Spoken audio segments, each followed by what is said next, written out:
So I want you to imagine if Tarantino was given the reins to basically create an action comedy mashup of Die Hard, John Wick, and Home Alone, we would get Violent Night.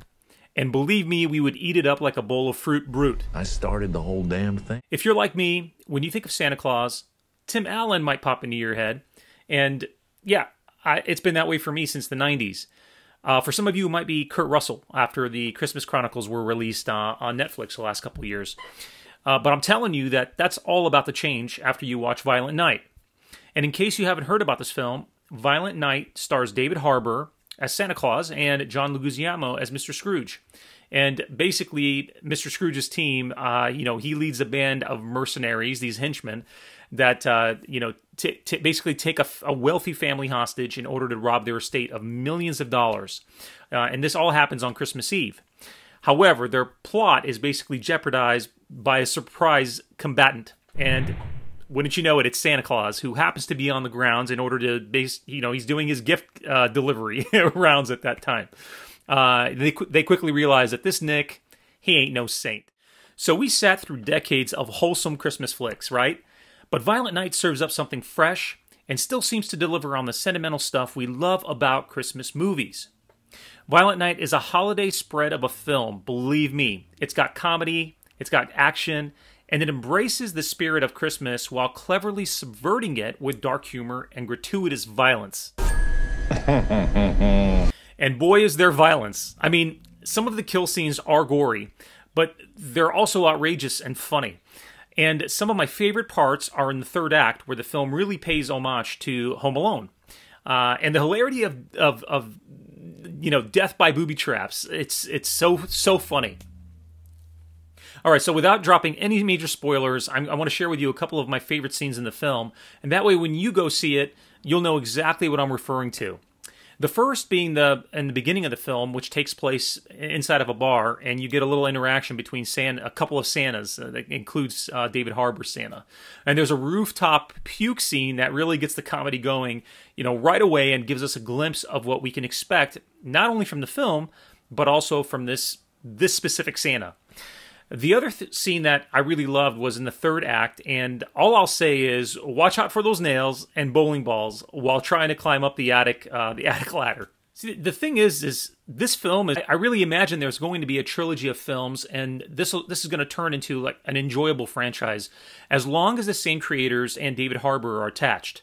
The writers really sprinkled in an interesting backstory for the Warrior Santa, and it was really subtle, but it provided an interesting context to Santa's character. And what makes this Santa really interesting is that it seems that he's also learning about the magic of Christmas, and we're just along for the ride with him. And after you see the film, come back here and let me know if you agree, and if you think Violent Night is set up, really well for a franchise series of films. In fact, I'd love to hear any potential sequel titles in the comments below. So make sure you add those. I'm gonna look for those. All right, so let's quickly dissect the film and give it a rating. Okay, that way you know what to expect and what my opinion is. The bottom line is whether or not you love or hate Christmas movies, I think you're gonna really love Violent Night. Let's start with the plot. It's pretty thin and to the point, but honestly, it works for this film. Remember, it's basically Die Hard and Home Alone and John Wick, with Santa Claus. So I think you know what you're getting into when you go see this flick. All right, next up is acting and, character performance and that sort of thing. I believe David Harbour and John Leguizamo were really great in this film.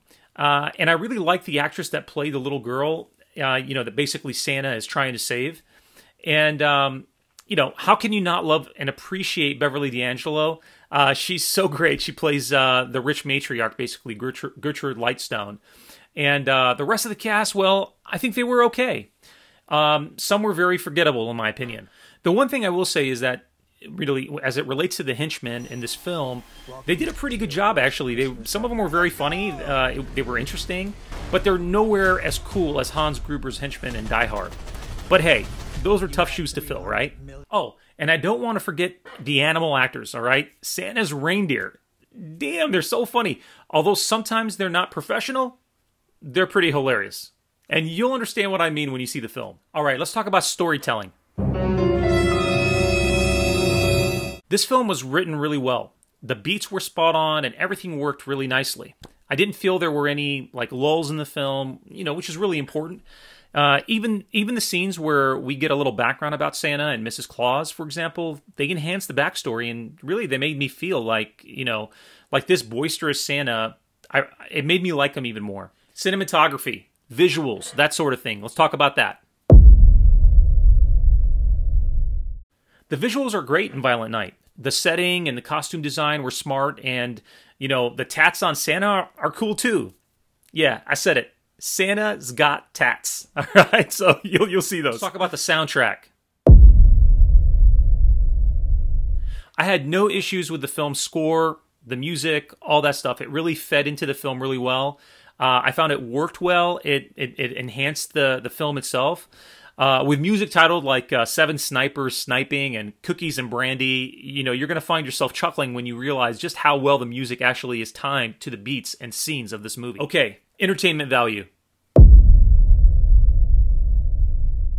Violent Night never strays far from what it intends to be. It's fresh as hell, and although you recognize it thematically with the different mashups or homages, especially if you're an avid film goer, you still love it for exactly what it is. The final verdict.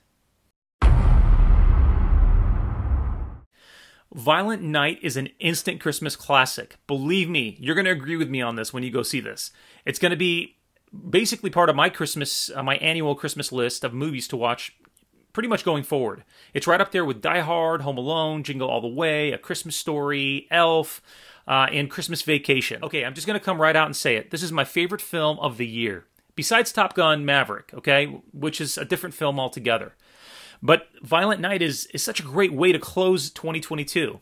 It's absolutely worth seeing in theaters, and I've already made up my mind that any toys or memorabilia or things like that come out that are related to the film, they're going to end up right here in my studio. Oh, one final thought. If you're a parent like me and wondering whether you should take your kids to see this flick, I'd say be cautious. This film lives up to its title, and I would say, don't take any kids to go see it that are under the age of 14. There's really a lot of violence. There's some gory, violent scenes, profanity, and basically crass humor. And let's face it, when we were growing up watching these kinds of films, we were basically between like 8 and 10, and our parents didn't really, they weren't as discerning, I suppose.